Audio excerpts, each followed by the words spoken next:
bien sûr. Nicolas, et ensuite on va clore le débat. Oui, je termine rapidement.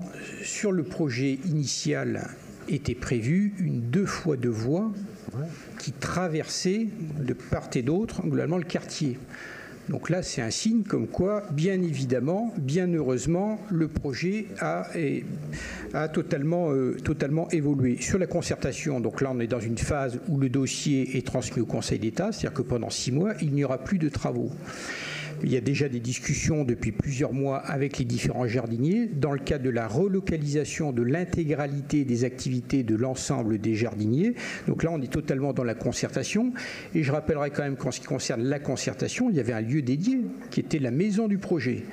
Je l'ai dit. Ce bâtiment-là, il a été incendié de manière vraisemblablement criminelle à la fin du mois de janvier.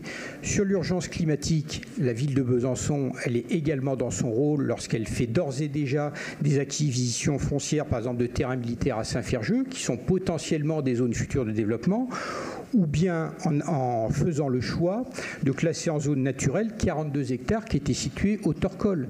Et lorsqu'on fera le bilan lors du conseil municipal du mois de septembre du PLU, qui sera en fait le dernier PLU de la ville de Besançon tel qu'il avait été voté en 2007, eh bien vous verrez qu'entre les engagements pris par les élus ici et ce qui était réellement réalisé, eh bien totale concordance entre ce qui avait été initialement prévu.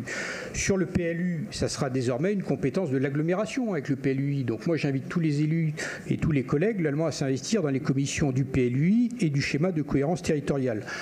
Quant au revirement de certains sur ce dossier, moi je suis quand même un peu étonné et ce n'est pas la première difficulté globalement qu'il faut tout remettre en cause.